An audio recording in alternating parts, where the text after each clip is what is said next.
power of 3% crypto. The purpose of this video is to take a look at what it could mean potentially to your investment portfolio if you took but just a small percent of your net investment in the market. In this example, and in the examples I'll be sharing, it's 3%, and what that price appreciation could look like and what it could mean for your overall net worth. So throughout the examples that I'm going to be sharing here, we're not looking at net worth. We're looking at the amount of total money that you have invested in the market. So I'm calling it your net investment. This would comprise two items. It would comprise the total amount you have in your retirement accounts and the total amount you have in your personal accounts, personal investments in the market. So you just want to sum those up, get a total, and take 3% of that. We're going to go through a few examples here depending upon what your net investment value is, everything from a larger amount as shown here at $1 million to a much smaller amount, just to really appreciate what a small allocation into cryptocurrencies could potentially mean. So in this case, as previously defined, what we're doing is we're taking 3% of all the value that we have in the market and we're going to stick it into crypto. Okay, so in this case, because we have $1 million total invested into the market, we're going to take $30,000, and what we're going to do is we're going to be very simplistic here. We're going to diversify that between two main predominant cryptocurrencies that have been in the market for an extremely long period of time, Bitcoin and XRP. What we'll do is we will assume that we purchased both of these cryptocurrencies at the start of the year on January 1st of 2020. That implies that we bought $15,000 worth of Bitcoin, which at that time was priced at $7,160, and we bought $15,000 of XRP, which at that time was priced at 19 cents. Furthermore, what we're going to do is assume that we're holding these investments for a total period of 2.5 years. This is my educated guess in terms of when the market cycle will top out. It could be the end of 2021. It could be the end of 2022, but I picked the midpoint. I think that's very reasonable. I also, which I'm not going to cover here, have taken educated guesses on the price points at which both Bitcoin and XRP could ultimately top out, meaning price wicks, not a sustained level, but once we enter a euphoria stage, before we go into another bear market, where we will ultimately top out. So here you can see I have Bitcoin at $250,000 and XRP at $40. Now let's assume, for purposes of conservatism, because not everyone will agree with those price targets, or for that matter, really any price target, let's assume half of those values. So let's assume that we only top out in Bitcoin at $125,000 and XRP at $20. Furthermore, what we're going to assume is that our investment philosophy is to scale out of our investments as they become overvalued. We're sophisticated investors, we've done our research, and so we're scaling out a third here, scaling out a quarter here, and what that results is an average exit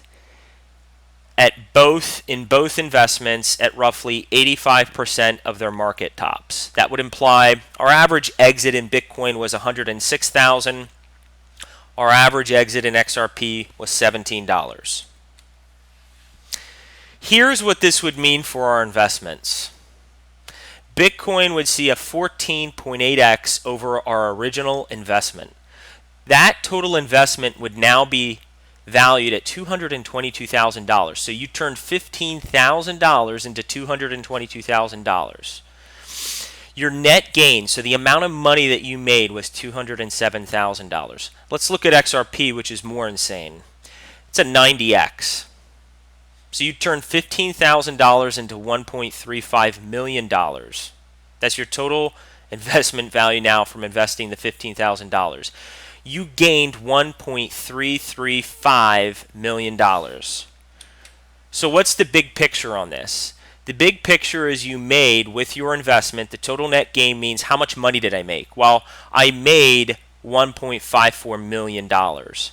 My total investment portfolio value, again, we started with $30,000. We turned $30,000 into $1.57 million. And big picture, for somebody who started off, again, we had $1 million in the market, $800,000 in our retirement accounts, and $200,000 with our personal investments. We now have an additional $1.57 million, and that has more than doubled our original starting point in 2.5 years. Let's look at another example here. The only thing I'm changing is I'm essentially cutting everything in half. We have $500,000 in the market. That implies we're investing $15,000. We invested equally again. We're assuming the same price points that Bitcoin and XRP will reach, shown here. Same sort of scaled out philosophy when things become frothy and overvalued. So we have the same level of appreciation, but it's less because we started with less dollars, right? But the punchline is that your total crypto investment value is now $786,000. You started with $15,000. Once again, that little 3% that you chose to take out of the market and invest in a higher beta, riskier asset like cryptocurrency has now more than doubled your portfolio. So think about it. You have $5,000 in the market. At the end of the day, are you really going to miss $15,000? And if you're invested soundly with this other $485,000, why would you not want to take a larger risk with something that so far has historically shown monumental price appreciation, which we are still very early on, in terms of where we are at with cryptocurrencies. This is, we're very early. So this is the last example to look at. This is someone who you may be in your 20s. You only have $80,000 in your retirement account. You have $10,000 out there, maybe in mutual funds and in stocks. You say, look, I only have $90,000 total invested in the market. Just take $2,700, okay? $2,700. You split it evenly between Bitcoin and XRP. Again, same price appreciation. Let's jump to the punchline. Your $2,700 has turned into basically $142,000. So once again, you've over doubled your portfolio value. It's the 142 plus, this would be what, 87,300. So you're looking at, off the top of my head, you now have a total investment value of nearly $230,000, and you started off with $90,000. So again, you over doubled the size of your original investment portfolio.